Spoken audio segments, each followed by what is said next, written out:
Hello everyone, welcome to another episode of my YouTube channel. Today what we're going to be talking about is communication in relationships. Now I know I've already done a couple on this, but I did think it was important to go back and just highlight what are some important tips when it comes to communication in your relationship.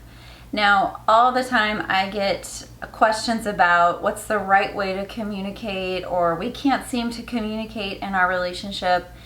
And so, I just want to go over really a few things that kind of what happens in our relationship that can be detrimental, and then what we can do instead. Now, in my other videos, there's one called 8 Tips for Healthy Communication in Relationship. And I've also done another one on Dr. Gottman's The 4 Horsemen in the relationship, which is 4 ways that you communicate in a relationship that can be hurtful or harmful, and then the antidotes. But today what we're going to talk about is we are going to talk about accusations, criticism, negative talk, and negative thinking, and when we listen to respond or react. And really what I've been noticing lately is when we get into this place of accusation or attack, what happens? When we get in this place of we need to be right, or okay, you can talk to me, but I'm not really listening. I'm just gonna kind of go back with, well, this is how I see it, or this is me being right. That's not listening to react or respond. Criticism, that's the put downs. That's the little knife in the back, or the outright name calling. And negative self-talk, which I know is kind of, or negative talk or negative thinking about your partner. So again, a lot of times what I hear and what I help couples kind of start to pull apart is when we get in this place, a fight has occurred, and as I'm listening to what's happening in the fight, I'm hearing these things: attack and accusations. I'm hearing criticism. I'm hearing real negativity, and I'm hearing this kind of respond, react, instead of really listening. So, and when we're in that, pattern, guys, we do kind of stay stuck in our positions, and we don't want to really listen or hear or really work through what we're hearing our partner say or the conflict. We just want to stay in our position of, this is how I see it, I'm right, and it has to be this way. And so, again, as I've said in other videos, when we get in that place of I'm right, what happens? We disconnect. When we get in that place of I'm not going to listen, I'm just going to stay angry, we disconnect. And, and this is another reason why there's times when we really need to take a break. If things start to escalate, we need to take a break. And as the research supports, when we get into that fight or flight stage in our relationships, we're not listening, we get the tunnel vision, and we really lose the ability to want to empathize or compromise. So, what should we do instead? And here are the other things. So instead of the accusations, the criticism, the negative talk, or the just thinking negatively about your partner and then listening to respond or react, here's what to do instead.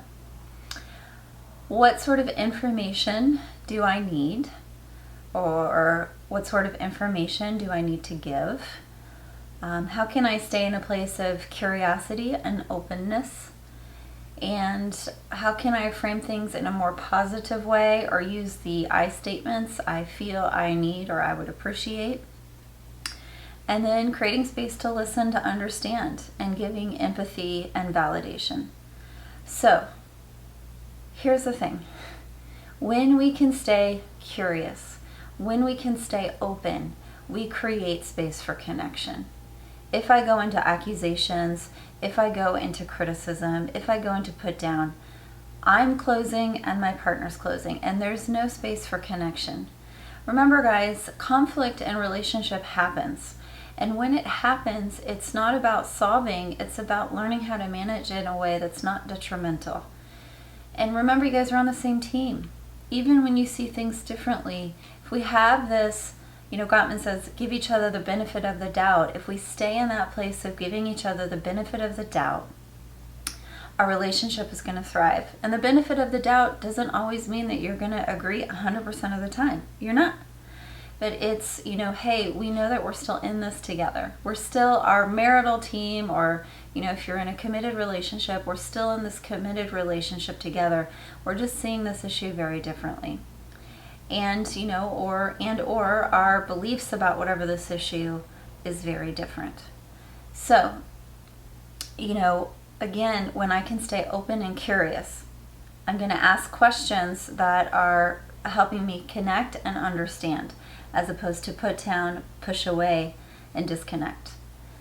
I'm going to get information that's going to help me make a decision, or help us communicate more clearly to one another.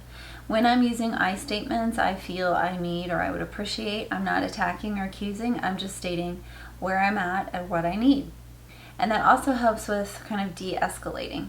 And your feelings are your feelings, guys. And, you don't say things like, I feel like you're an asshole.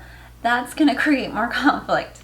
I'm feeling attacked. I'm feeling triggered. I need a break. I need to cool off. I really need us to come up with a compromise. I'm not feeling heard. You can say things like that, as opposed to the put down or the attack. And also, there are times when contempt might enter our relationship. Contempt is really a lack of respect. Now, and, thinking you're better than the other, having disgust for, and according to Dr. Gottman, it's, it could be a sign that you're headed towards separation. And, as I've said in my other videos, when we get to that place, we really need to take a time out and really evaluate how to get contempt out of our relationship and how to bring in respect and appreciation. So, if you find that you're in this negative self-talk about your partner, or you're starting to negatively compare your partner or your relationship, this is a time where you really need to tell your partner, when you're not in the heat of the moment, that you need to do things that are more connecting in your relationship, point out what you appreciate about each other every day. And if it continues to build, then I would recommend going to talk to somebody on how to reconnect and rebuild and repair parts of your relationship. And, listening to understand is kind of the last one that we've been talking about. Instead of listening to react, we want to listen to understand. Understanding doesn't mean you're giving away your power. Understanding doesn't mean that you're completely agreeing with everything your partner is saying. It simply means I want to understand where you're coming from in your position, just like you want your partner to understand where you're coming from and your position. And according to Gottman, one of the key components that makes a relationship work is understanding. And the better we understand one another, the stronger our relationship is. And that's when conflict too. If I stay stuck in my position of I'm right, it has to be my way, it's going to be this way, I'm not listening, I'm not connecting, I'm not, I'm really turning everything off, and it just becomes me, not we. When I listen to understand, it's we're in this together. And when we give empathy and validation, we can empathize or validate what our partner's saying. And it's not saying, hey, yeah, you're right, let's do it your way. It's, I hear what you're saying, or you're validating some parts of them, or you understand. And what you're really saying is, I'm here in this moment with you. And so, these are the things, again, even in the midst of conflict, that helps bring you together, or helps clarify or give clarity to your position on the issue of whatever it is that you're arguing about. When we have more clarity, then we can really move through the problem or the conflict in a way that's much better for your relationship, instead of it becoming, gridlock, and you're, just continuing in these roundabout circles. So remember, guys, we need to stay curious, stay open, elicit information that would be helpful, or give the information. And we need to use our I statements, I feel, I need, or I would appreciate. We also need to listen to understand. And so those are really good components to remember when we're either on we're getting our toes wet and we're about to jump into conflict, or when we're in the midst of conflict. How can we stay open and curious? And if we're really flooded, that's another time that we take a break. All right, so remember, staying curious and open. Remember that you're in it together and you guys value the relationship, and that you're on the same team even when you see things differently. Remember to, get the information that you need that you think might be helpful. So you're going to ask questions that are more open instead of closed, or the attack or accuse. We're going to use I statements: I feel, I need, I would appreciate. And we're also going to listen to understand and give empathy and validation, because remember, those things bring you closer together and help you connect to each other. All right, so those are some quick tips on how to communicate in a relationship, especially when you're in the midst of conflict. Thank you for listening today. Don't forget to subscribe to my channel for weekly updates all about relationships. Have a great day.